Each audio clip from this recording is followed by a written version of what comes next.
on apprend beaucoup plus qui on est vraiment et on apprend les influencer. On apprend bien sûr la mécanique d'hypnose, comment mettre quelqu'un dans l'état hypnotique. On apprend comment approfondir, comment sortir, à donner des suggestions. Mais on apprend aussi que nous sommes toujours hypnotisés. Nous sommes toujours influencés par des suggestions. Les médias, la publicité, le gouvernement aiment nous donner des suggestions, n'est-ce pas? On ne dit pas que c'est hypnotique, mais finalement c'est ça.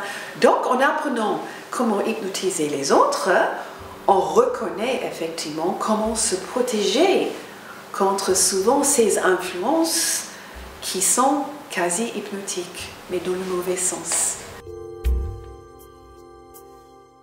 Hypnovision, c'est un cours de base, donc c'est vraiment ouvert à toute personne, même ceux qui n'ont aucune expérience précédente d'hypnose. C'est une découverte de comment on fonctionne à deux niveaux, un niveau de conscience extérieure et un niveau de conscience intérieure. La conscience intérieure, c'est la grande partie de nous qui est cachée. Et on a tendance à dire « je suis la personne qui pense » avec le niveau de conscience extérieure. Et on se rend pas compte qu'il y a toute cette grande moteur à l'intérieur qui est une accumulation, un réservoir de toutes nos expériences, nos émotions, nos souvenirs, depuis l'enfance, depuis la naissance même, et même des gens qui ont l'impression depuis la conception. Parce qu'il y a des choses qui arrivent dans notre ventre qui nous influencent en tant qu'adultes, mais consciemment, on n'a aucun souvenir.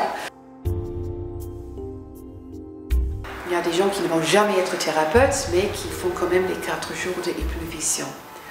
L'hypnothérapie avancée, c'est encore ouvert à tout le monde, mais c'est plutôt pour les gens qui veulent vraiment développer ça comme thérapie.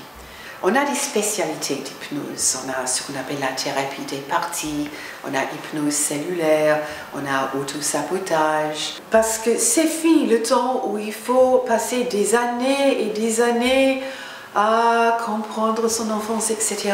Hypnose est rapide et de nos jours, il y a de plus en plus de découvertes. Il y a EFT qui est Emotional Freedom Technique, où c'est basé sur les points d'acupuncture qu'on peut stimuler avec les bouts des doigts, et comme ça on peut changer une énergie perturbée par rapport à un problème mental ou émotionnel ou même physique. Il y a aussi les mouvements oculaires.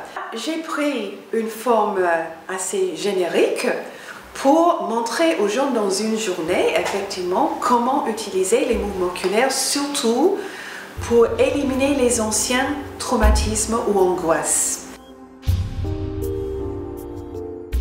En hypnose, on peut régler surtout les problèmes de nos attitudes et nos comportements. Donc, c'est bien connu que l'hypnose est une des meilleures méthodes pour cesser de fumer, pour perdre du poids, mais aussi pour développer une meilleure attitude, pour une meilleure estime de soi-même, pour une meilleure confiance. Une fois que les gens sont dans ces états altérés, leur imagination et leur créativité prennent des dimensions extraordinaires. Et l'important, c'est quand même, c'est quand on revient dans la vie quotidienne. Parce que sinon, ça sert à quoi? C'est une fantaisie, c'est une évasion. Et ça ne va jamais changer la vie ordinaire, quotidien, à moins qu'on peut ramener ces expériences, l'énergie, l'information, l'inspiration pour changer notre comportement dans la vie quotidienne. C'est ça qui est important. Et c'est ça qui me passionne, de faire la connexion avec toutes ces possibilités extraordinaires qui existent dans l'imagination et les faire construire des changements, des actes, des comportements dans la vie aujourd'hui.